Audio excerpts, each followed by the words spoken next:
अस्सलाम वालेकुम। आज हम बात करेंगे कि अगर आपको मोरों का कोई मसला है, आपकी डिस्क स्लिप हो गई है या वर्टिब्रा की अलाइनमेंट ख़राब हो गई है, तो आपको सर्जरी करवानी चाहिए या आपको फ़िज़ियोथेरेपी करवानी चाहिए। ये दोनों बहुत ही इम्पॉर्टेंट पॉइंट्स हैं जिसमें बाज़ औक़ात मरीज़ को सर्जरी की ज़रूरत होती है और बाज़ औक़ात मरीज़ को फ़िज़ियोथेरेपी की ज़रूरत होती है। लेकिन असल बात यह है कि हम इसको डिसाइड कैसे करें।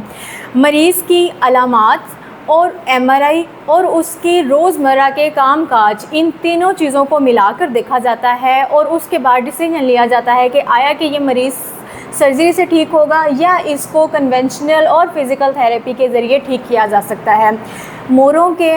रीढ़ की हड्डी के, डिस्क बल्ज के 90% केसेस बग़ैर सर्जरी के ठीक हो जाते हैं, सिर्फ फिज़ियोथेरेपी और प्रॉपर ट्रीटमेंट के साथ। ऐसे मरीज़ जिनका पेशाब पे कंट्रोल मौजूद है, ठीक है, उनको यूरिनरी इनकॉन्टिनेंस नहीं हुई, या ऐसे मरीज़ जो अपनी टांग को ख़ुद हरकत दे सकते हैं, उनकी टांग की हरकत बिल्कुल ख़त्म नहीं हुई, ऐसे मरीज़ों में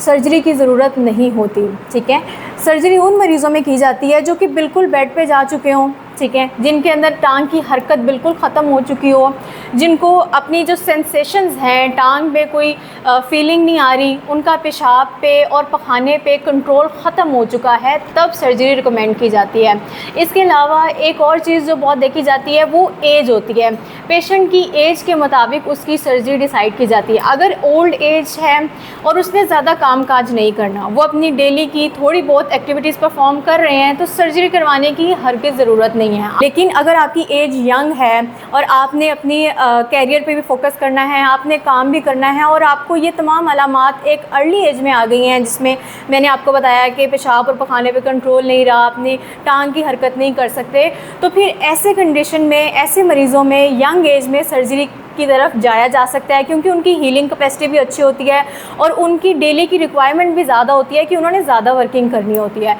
तो उनको हम सर्जरी की तरफ रिकमेंड कर देते हैं।